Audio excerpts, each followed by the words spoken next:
What up, my great Canadians? I got my little helper here today. We're gonna pull the spark plugs out of the car because we did have a weird thing where we might have lifted a head, we might have burned up some spark, I don't know. Whatever happened at the track last day, we're gonna start pulling it apart, see what it is. And I got my little helper to help me out today. Hello. True North Turbos. Can you read that? No. It's the Angry Beaver. All the way down here underneath, you see where these little wires go? There's spark plugs behind those, and we gotta pull all those spark plugs out. There's 8 of them. So drill a hole in the middle of each one of these circles so we have a spot to put our spark plugs. And I'll start pulling our spark plugs out.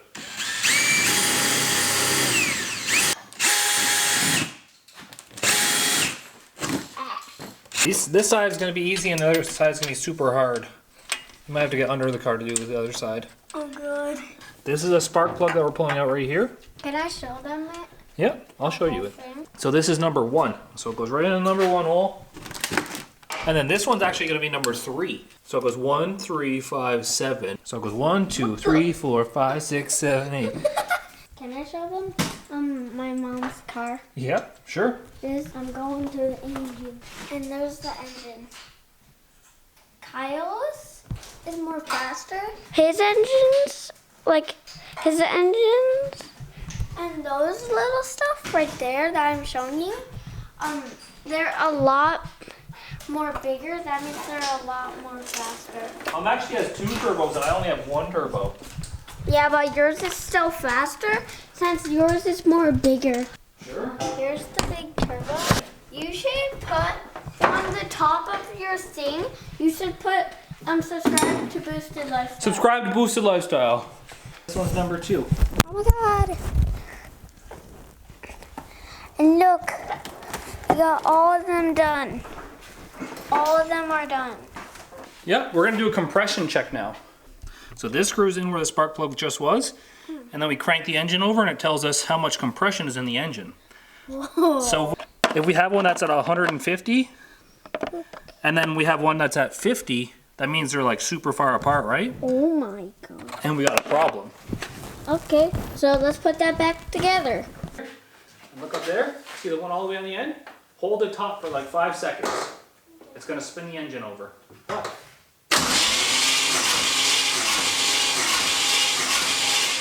And now we have to go look at our numbers now. So 125, you want to write that beside number 1? Right, 125, right beside number 1.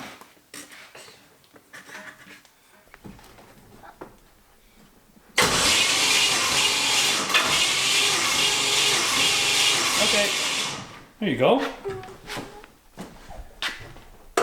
And look, our gauge says 120 this time. So we gotta write 120 next to number 3.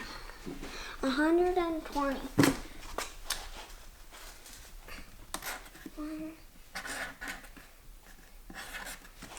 Nice.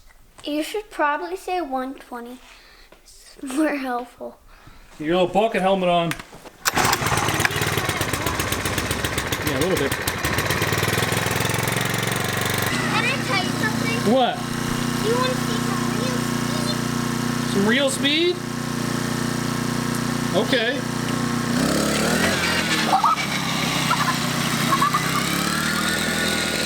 Well, here's our final numbers. That isn't promising. I thought the 175 was an anomaly. I was going to come back to it, but we hit 175 over here and 150 down here. So I don't know if it's like lifted heads or if we have 5 bent rods. I don't know where he gets it from. I don't have no idea. Either wouldn't surprise me with 40 pounds of boost. I hope you enjoyed our time with our little man, but I guess it's time to get into this, and I'm actually gonna pull the heads off this thing just to see if we can see what is wrong, and if we can just get away with getting another set of head studs and a set of head gaskets and reclamp this thing down and see if it'll work again.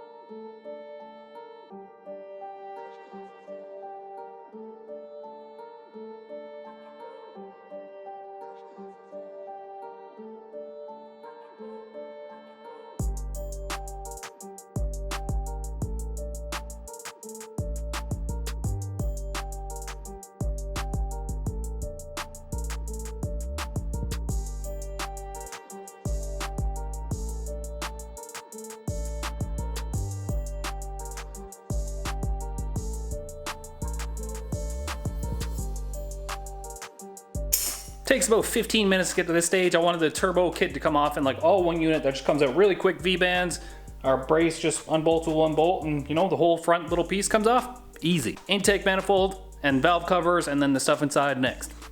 And the coolant. I gotta get the coolant out of this thing. I feel like I already pushed all of it out, but okay.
Well, look at that.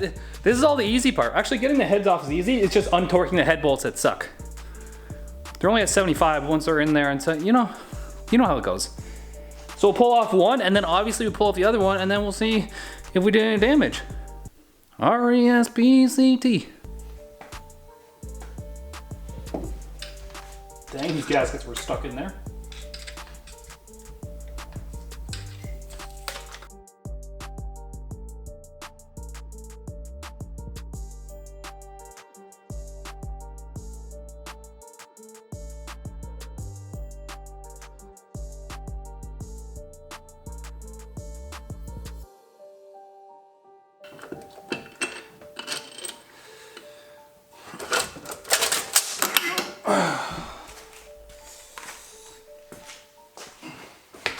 And there you have it, boys and girls. Looks like the factory pistons to me.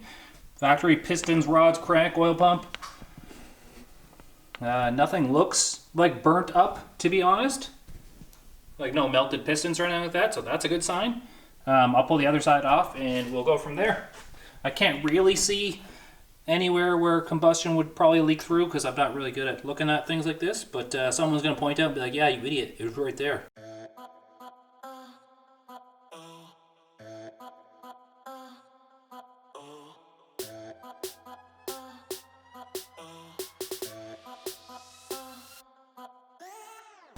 Alright, here is side 2. This piston actually looks a little bit darker than the rest of the pistons, and it has like you can see this one burned cleanly, and then that one looked like it burned cleanly, but this one looks all moist. I don't know what moist piston means, but it's probably not good. I did notice something on the other one. On this gasket right here, it looks like all our coolant passages are kind of blowed up here. Like, see how this one's on the gasket, it's kind of spread out. I don't know if that was pushed. Something was getting in there. Don't know if we can pull this gasket and see any clear indication there. Like, I really don't even know what I'm looking for, to be honest, but it's probably there. It's all blown out on this side too. All the bubbles.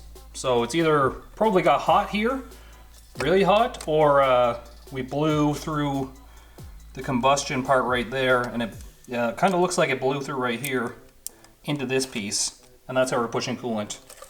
And you know what? As expected, we were using ARP head bolts, so it wasn't actually a head stud, it was actually a head bolt.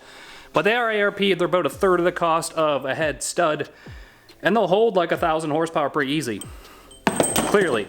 And what I'm actually gonna do now is don't take this as a tips and tricks, because I don't know what the hell I'm doing most times. But I'm just gonna roll the engine over and see if all our pistons come to the top, because maybe if we got a bent one slightly, it'll not come all the way to the top. I don't know. Someone's gonna be like, that's not how you do that. And I appreciate it, and put down in the comments, how am I supposed to check if I have bendy rods without pulling the oil pan? Let me know. We're gonna do the driver's side first. It looks like the one right here, number 2, is already to the top where the combustion is, so let's just, I don't know, maybe we'll go with that one. Ooh, maybe the ones that have the dark spots in them, like this one. Oops. Maybe the ones that have the dark spots in them and not the light ones, maybe those ones are bendy because it's not compressing as much air and we're still throwing the same amount of fuel at it and then it'd be bendy, right? Correct? Maybe. This is how high it is off the deck. And I like my rod almost all the way out of the deck. And this number 2 one be out of the deck almost the same high.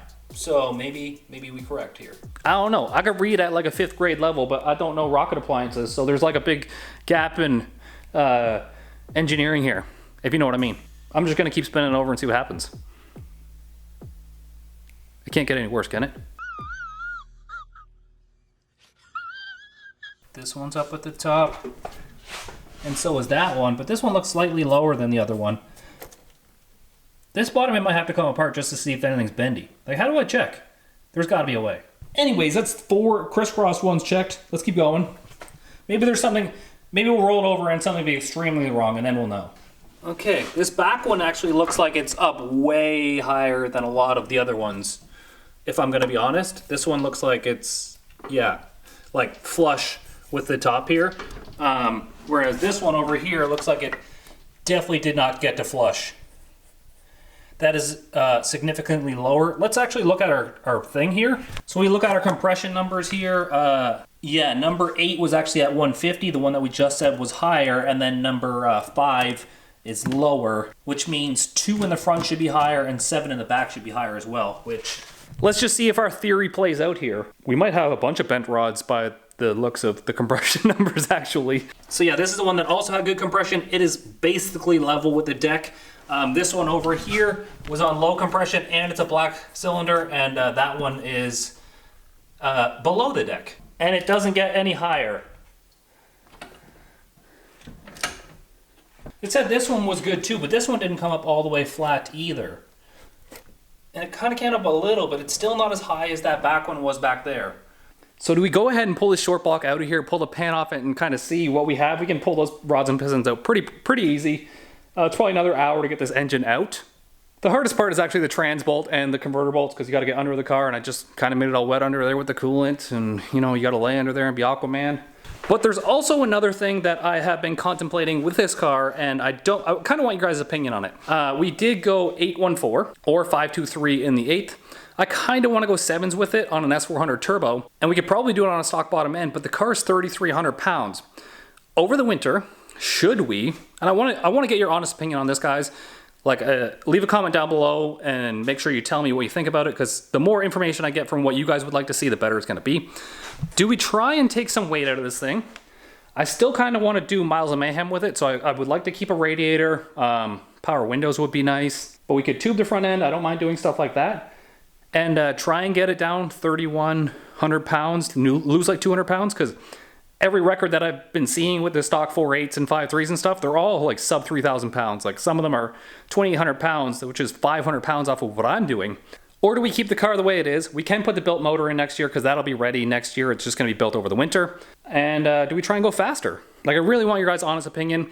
I'm not super in love with this chassis. It does have a mild steel 850 cage in it, which is out of cert because it only good for 850 and we went 814. So I could also sell this thing possibly and get into something with a more certified chassis, like a 750 cage, like a 25.5. I appreciate you guys taking the time to come hang out with me. Peace easy and get heavy.